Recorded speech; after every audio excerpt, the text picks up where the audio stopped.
Hello, magandang gabi sa inyo guys. Nandito naman tayo sa tutorial sa paggawa po ng mga power tools. Pero bago tayo mag-start guys, please subscribe muna sa YouTube channel natin, RJ Tobiro Burata. Subscribe and share, like and share. Yeah. So, ngayon, umpisa natin yung pag-repair ng hammer drill. Yung hammer drill na gagawin natin guys is Bosch yung brand, professional Bosch. Yung ano niya, model number ay GSB 16RA. Meron siyang 750 watts, 220 volts, made in Malaysia, 2016. Ayan guys, made in Germany. Tapos dito sa taas nakalagay made in Malaysia. Ito po yung gear nya. Ito yung ano, drill chuck. Ito yung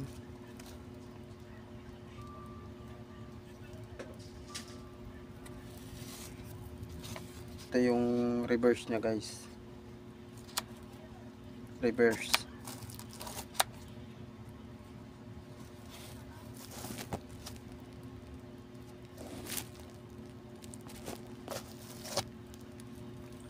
Ito yung hammer.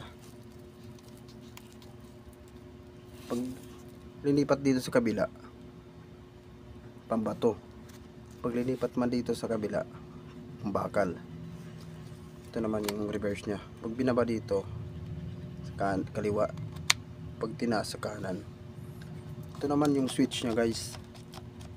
Tapos ito yung high speed nya. Pag inikot nyo yan pataas o kaya pababa, ganito yung arrow nya guys. Pag inikot nyo bababa, pahina yung takbo yan guys. Pero pag inikot nyo pataas, pag ganito, pabilis yung takbo ng hammer drill. Ito naman yung stopper nya. Pag pinindot mo yung switch, pipindutin nyo ulit to para mag stop na siya. Diretso yung under ng hammer drill. So ayan,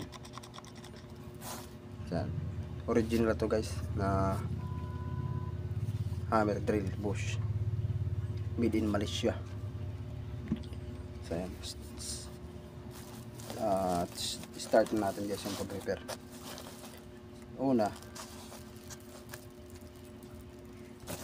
titingnan nyo muna yung, check nyo muna yung ano, yung power cord ng hammer drill. Tulad dito, yung ganitong paggawa guys, napaka bawal po yan sa lahat, kasi may posibilidad yan na masira o kaya masunog o kaya masagi, matanggal yung isang cord tapos dumikit dun sa kabila, sasabog po yan guys. Hindi natin pinapahintulutan yan na ganito ang mangyari. Dapat yan gagawa talaga ng extension na mahaba para safety. So tatanggalin natin to guys, bawal po yan. Ito lang naman ay pinagawa lamang ng ating customer. Yan, tingnan mo guys, electrician yung gumawa. So yan,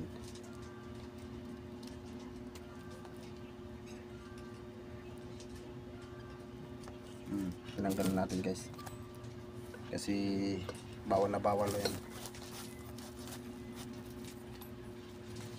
Hindi yan pinahintulutan ng mga electrical yung paggamit po ng ganun. Tudugtong lang dito, dapat mo may sarili kang extension para hindi ka mapahamak. Ito yung power plug nya guys. Yan, power plug.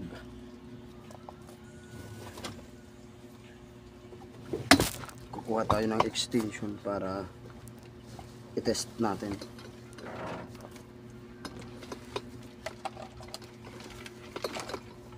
So ayan, dito na extension natin. Ayan. Sasaksak natin doon sa taas.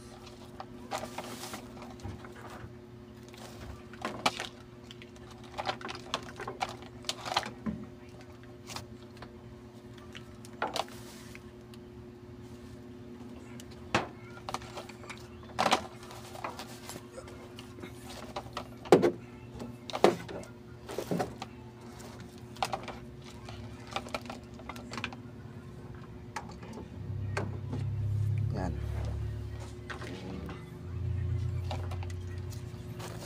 Bago natin buksan yung drill, testing muna natin. Kasi mamaya gumagana pala to. Hindi lang na pagana na mayari. So ayan. So ayan. Guys. Wala. Oh. Hindi sa gumagana. So ayan. Ngayon, umpisa na natin yung pagtanggal ng mga tornilyo dito.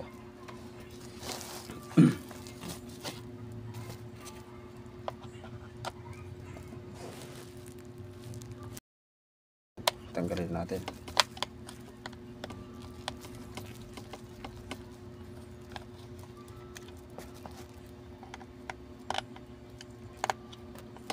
Para ma-tester natin kung may putol yung ano niya, power cord. Kasi hindi natin matitester yan pag di natin mabuksan din yung unit.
Gamitin na natin ng magic screw natin, guys,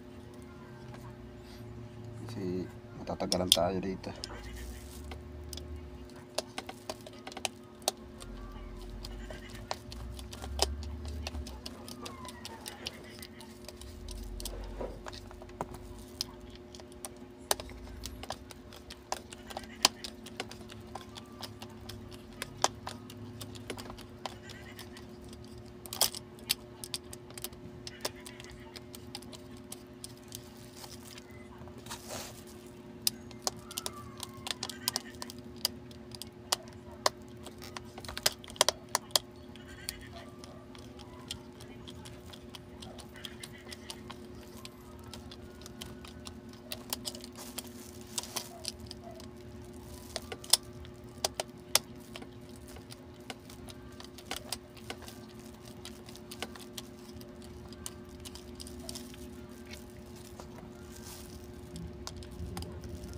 Pinagmanda talaga dito pag may irong ano, yung makabili ka ng rechargeable screwdriver, mabilis yung pag repair na ito, guys. Meron ako kaso nasira yung bala. Yan, natanggilan natin. So yan yung ano, guys, yan yung gear. Ito yung gear ng hammer drill natin. Yung sa loob. Yung bearing niya. Yung kumakapit dun sa armature para umikot to. Okay, tabi natin muna. Ngayon bubuksan natin yung drill. Tingnan natin yung loob.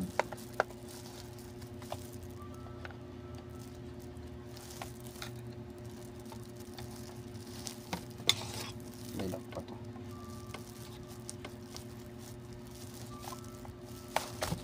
Yan. Yan ang papakapit sa kanya dito para hindi siya matanggal. Kahit mawala yung screw, meron pa rin siyang ano, papatibay.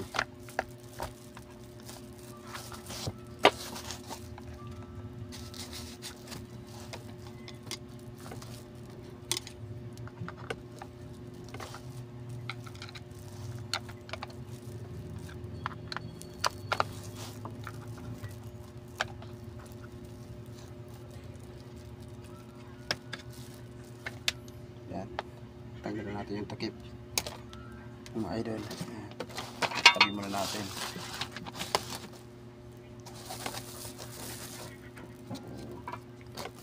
Yan. Una natin gagawin, pag ginamitan natin ng tester, yung power cord muna. Halimbawa,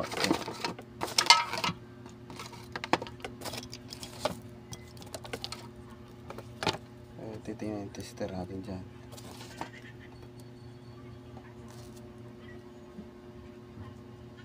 Yun. Meron mga loads.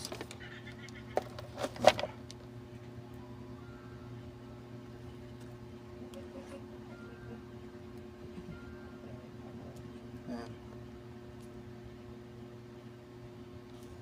Meron po siyang power yung isang linya. Isang linya naman. So, yan, may power din.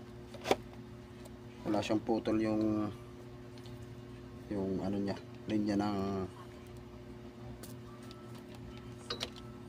power cord. So, ngayon dito naman natin titestir sa switch. Yung switch niya, ito yung connection niyan, guys. Wala.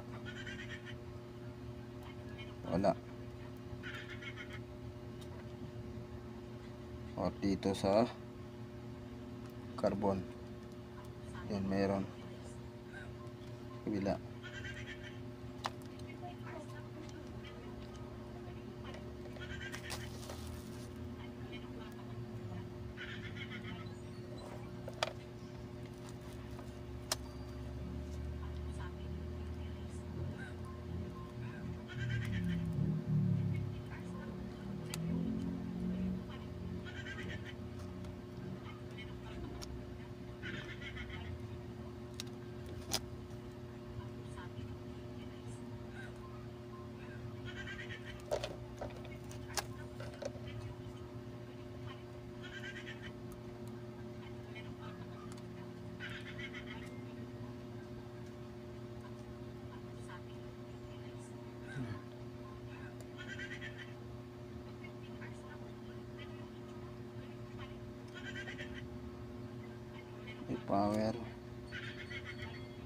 May power. Pagdating dito wala. Pagdating dito mayroon. Pagdating dito wala. Reverse natin. Pagdating dito wala.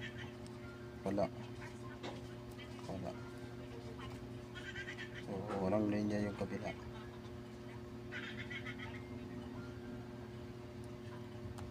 Ayan, guys. Ibig sabihin nun, carbon ang sira ito, idol. Yung carbon niya maliit na, kukunti na lang. So yan, pabaklasin natin ngayon yung unit. Tagalin natin yung armature para makita natin yung loob. Tanggalin nyo muna yung connection, guys. Ito yung connection ng wiring galing sa stator at saka sa ano, switch, puntang switch. Yan. Kaya naman kasi na.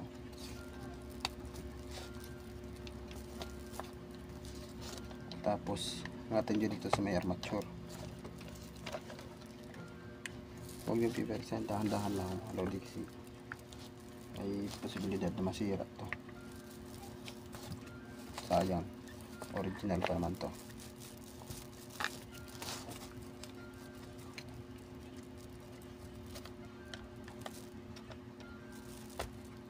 Yan.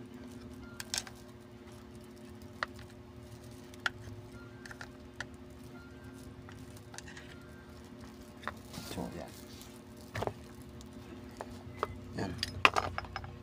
Tanggalan natin yung stator coil, reverse, armature bearing, armature, yung bearing sa armature. Ito yung tanso guys sa stator coil. Ito naman yung carbon brush nya dito. Yan, mga carbon brush nya. Yan, titingnan natin yan. Parang may mga sunog na. Overheat siguro to. Ayan, tanggal natin yung armature nya. Grabe, sunog na sunog yung armature. Ito naman yung contact point. Tanggalin natin, pakita ko sa inyo.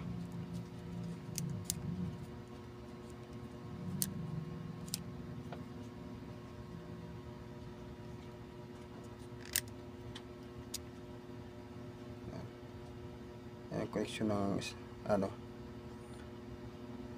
stator coil tsaka sa, ayan guys, nasunog yung lagayan ng carbon kaya wala na siyang contact, dumikit na.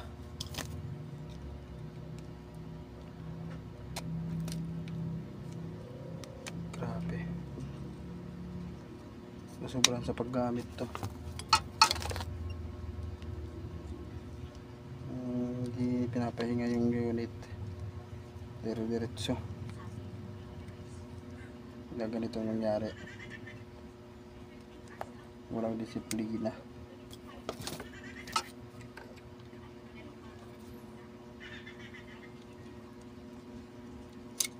Tinatawag ko lang discipline. No discipline, walang disiplina ang gumagamit ito. Overuse na to.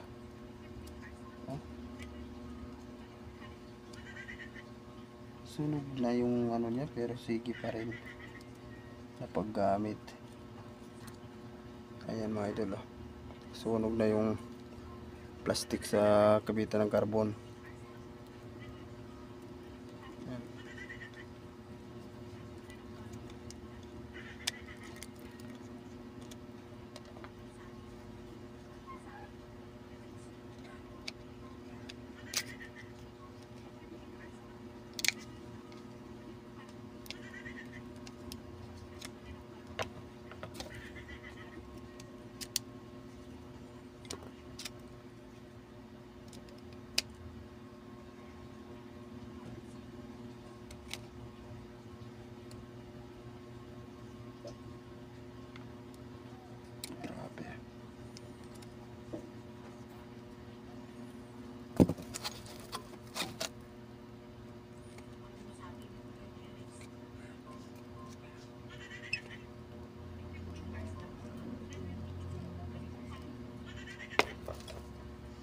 Oh, mabinat ka naman.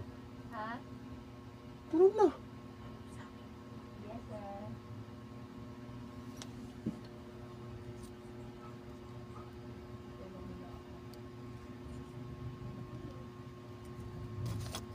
Yan.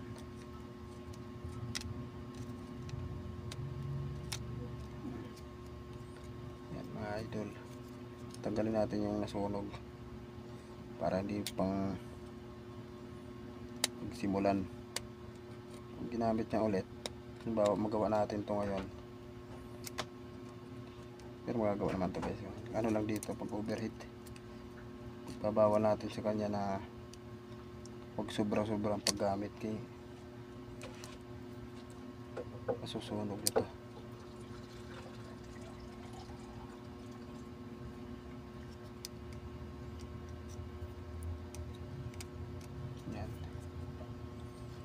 Yan. Sayang yung unit.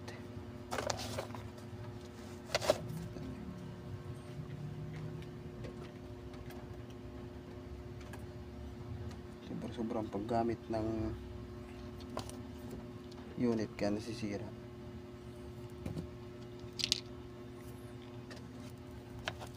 Sige lang ng sige.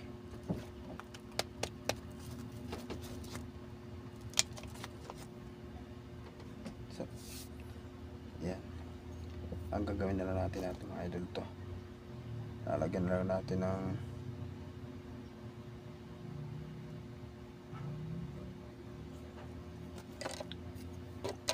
protection para hindi masobrahan pagkasunog niya. Lalagyan tayo ng varnish dito sa lagay ng carbon.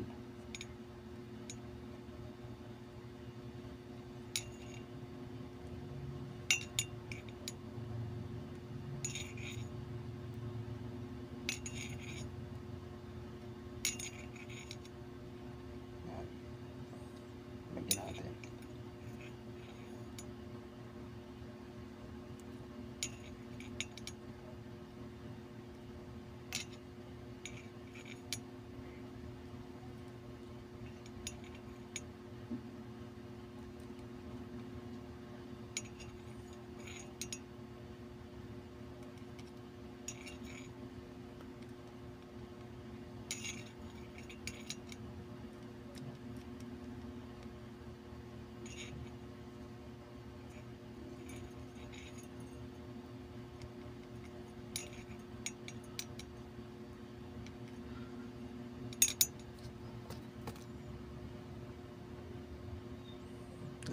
Lagyan natin protection para hindi masunog. Base lang to sa experience ko guys, hindi ko endorse yan na kailangan nyo gamitin ganito. Sa akin, ginagamit ko talaga pag nagre-repair ako itong plastic varnish para yung mga sugat ng armature, stator coil matatakpan niya. Sa akin, experience lang yan mga lodi.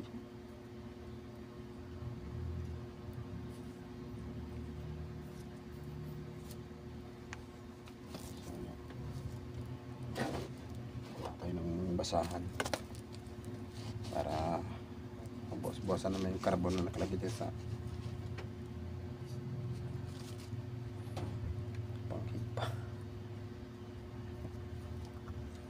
Yan talagang ginagawa ko para maiwasan yung sunog ng unit.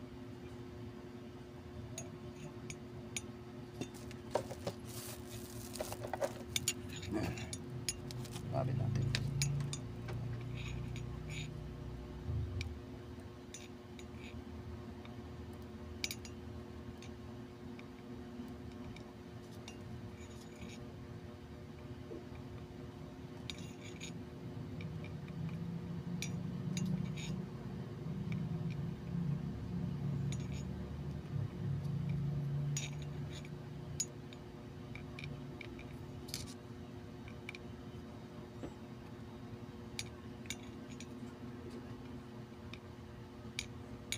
Yan. Ito mga idol, experience ko lang to. Tatagal ko na pong naggagawa ng mga power tools. Na-experience ko lang to na mabisa to pang takip ng mga sugat ng armature tsaka yung stator coil. Tsaka walang masama to, hindi naman to maapoy. Isa nagbibigay ng ano sa unit. So ayan, nalagyan na natin. Tatabi mo natin. Patutuyuin muna natin yung ano. Tapos susunod natin lagyan tong stator coil para iwas sunog din. Lagyan din natin mga idol.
Yan, nangingitab siya. Parang pago. Di ba? Bago na tingnan.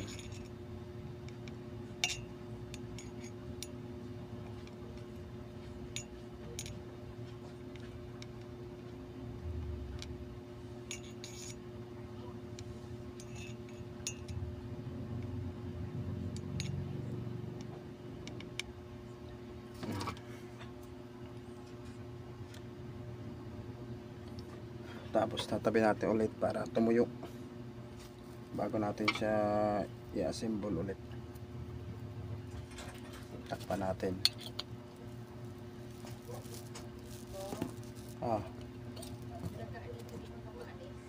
Ha? Saan?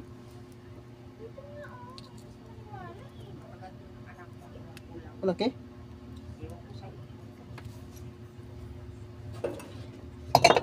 Uy. Diba? So, ayun guys. Ibabalik na natin yung mga tinanggal natin na armature at saka stator coil. Yan.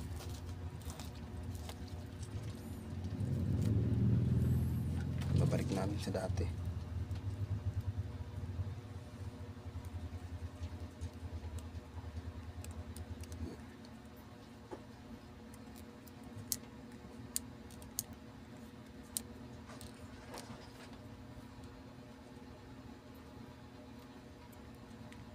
Yan. Balik natin yung pinaka contact point nya. Tapos armature.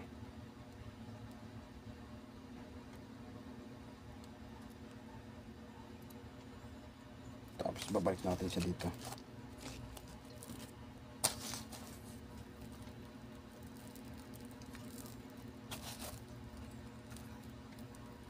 Bago natin ibalik yan ang maayos, ilagay muna natin yung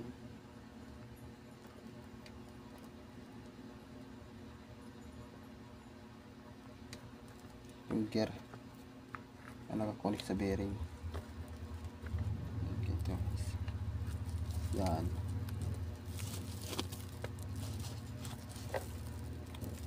Natin siya i-fix ng maayos.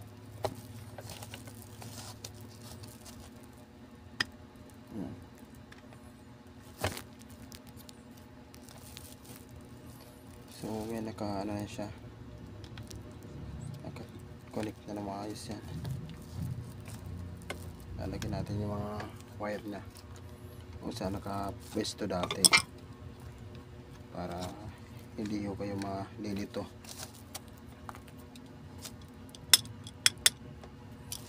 Yan. Tatay nyo sa ikutin yung LC. Ito yung LC. Ang purpose nito guys, para itulak niya yung init ng armature. So, yan.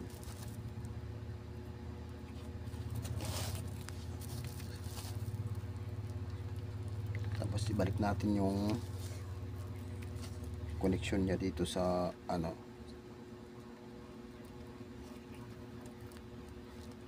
sa switch.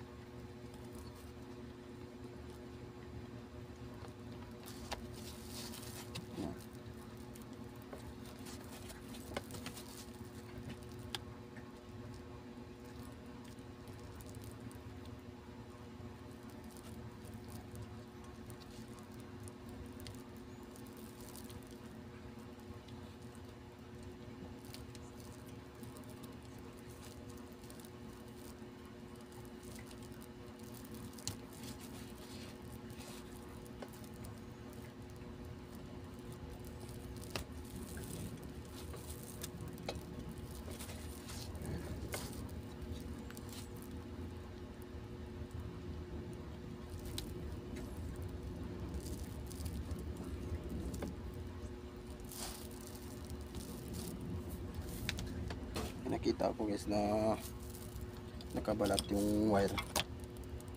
Lalagyan natin ito. Ay sus, ito. Yan. Para wala siyang contact point, wala siyang contact sa ground, sa body ground. Ngayon lalagyan natin siya ng temporary carbon. Ito mga loads. Testing na natin ito kung umandar.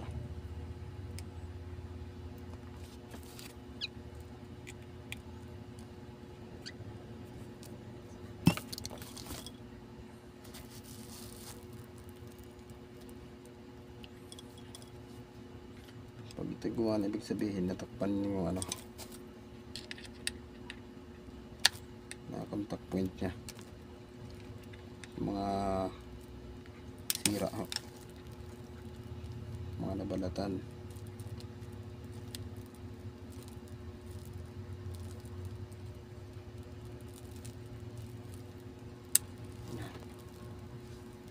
So kadikit na siya. Ano natin siya lagyan ng ano, tamang carbon.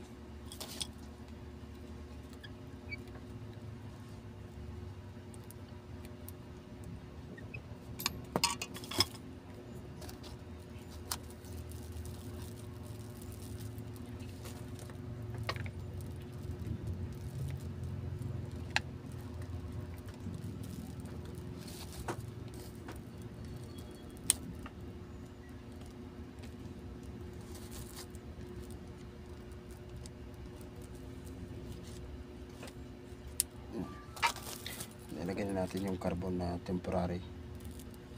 Dito natin susubukan kung gagana siya. Dapat natin yung takip, yung cover nya.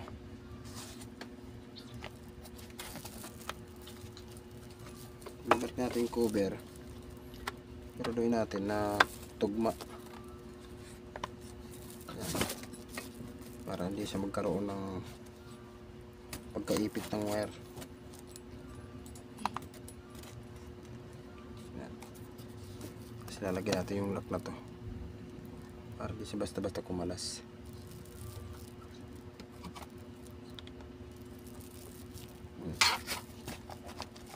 Ngayon, dahil ibalik na natin, pwede natin to i-test. Testing natin. Testing natin yung hammer drill.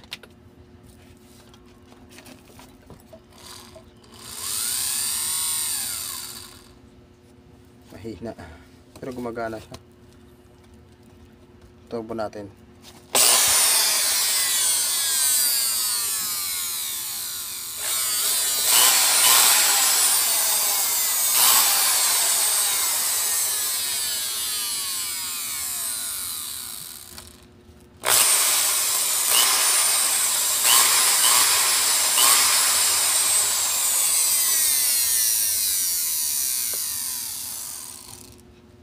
Gumagana siya.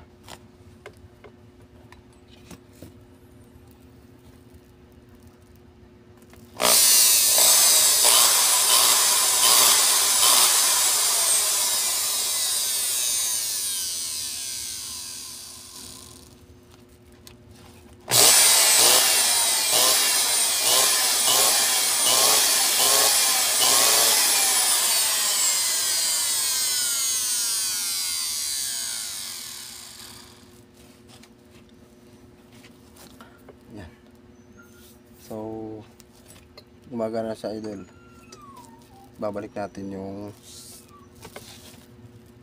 ano niya, drill chuck.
Yan, mga idol. Okay na siya yung barina. Nagawa na natin. Babalik na natin yung mga screw. So, sana mga guys, may matutunan kayo sa mga repair ko. Ay makuha kayong kaalaman kahit pa paano. At kung may nakuha kayong kaalaman,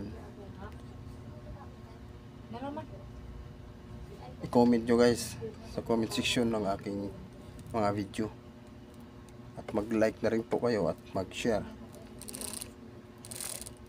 Share na rin guys yung para mas marami pa tayong content na magawa. Maraming salamat guys.